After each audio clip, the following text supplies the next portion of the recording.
నమస్కారం. నమస్కారం. నీ దండాలు మాకెందుకులే తల్లి. ముందు మమ్మల్ని ఇలా ఉన్న పలంగా ఎందుకు రమ్మన్నారో చెప్పండి.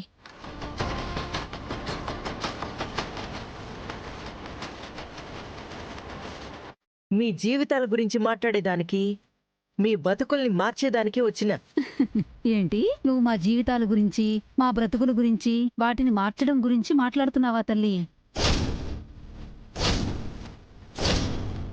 నువ్వు చెప్పిన మాటలు వింటుంటే దెయ్యాలు వేదాలు వల్లించటం అనే మాట గుర్తొస్తుంది. మరి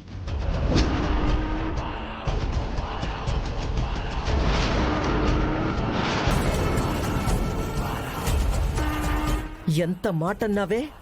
మీతో అవసరం లేకపోయి ఉంటే మీ సంగతి చెప్పుండేదాన్ని. మీరు ఎట్టా అనుకున్నా, మీరు నన్ను ఎట్టా అన్నా నాకేం బాధలేదమ్మా. ఎందుకంటే మీ మీద జాలి మాత్రమే నాకుండాది. అదెందుకో తెలుసునా? ఆ వెంకిగాడు మీ మొగుళ్ళని మాయ చేసి, వాళ్ల దృష్టిలో మీ దృష్టిలో నన్ను రాక్షసించేసి వాడు దేవుడైపోదామని చూస్తా ఉండాడు. వెంకిబాబు దేవుడవుదామని చూడమేంటి? ఆ బాబు దేవుడే.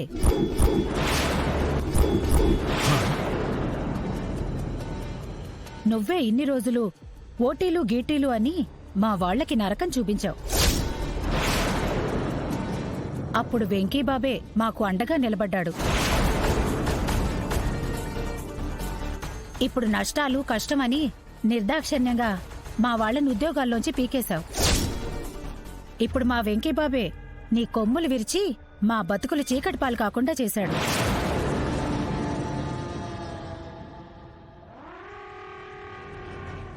మాయ్యా, మగ వెధవలు మాటిచ్చారని వీళ్ళ దగ్గరకొచ్చారు.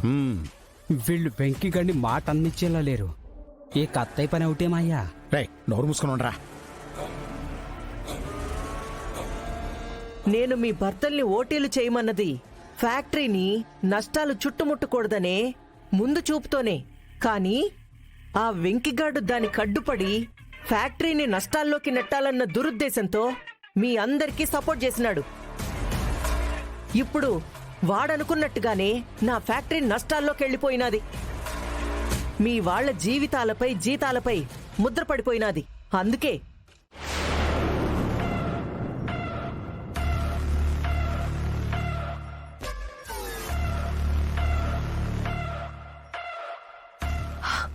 ఇంటికో ఉద్యోగం, ప్రతి మహిళకొక కుట్టు మిషనో,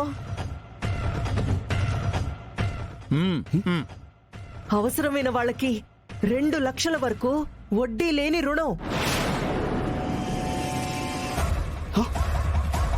ప్రతి ఇంటికో కుళాయి.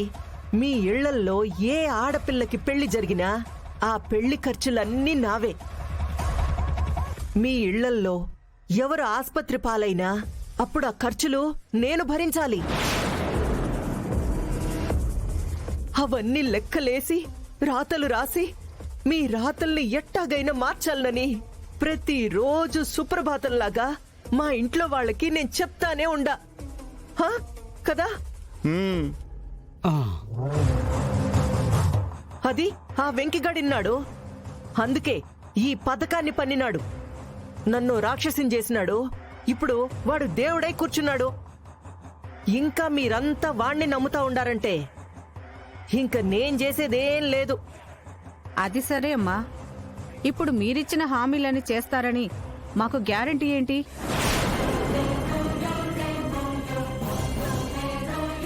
మీరు చేస్తారన్న నమ్మకం మాకు లేదు.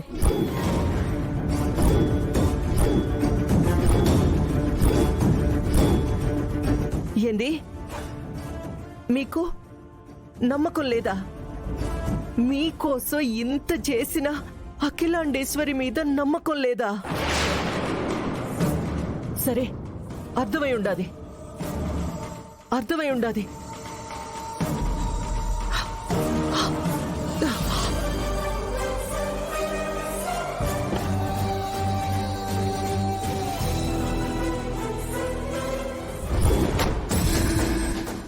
ఏంటమ్మా? అయ్యో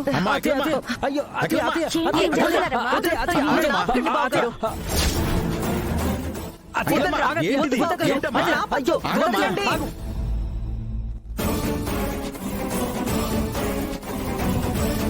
వదలయ్యా, నన్ను ఆపద్దు. వీళ్ళ కష్టాల్ని చూడలేక నిన్న లగ్జరీ జీవితాన్ని పక్కన పెట్టి ప్రజా జీవితంలోకి రావాలని నిశ్చయించుకుని వీళ్ళ కోసం ఇంతగా నేను ఆలోచిస్తా ఉంటే నా మీద నమ్మకం లేదు అన్నాక నేను బతికి అర్థం లేదు బావగారు. వద్దు అమ్మా, నా మాట వినమ్మా.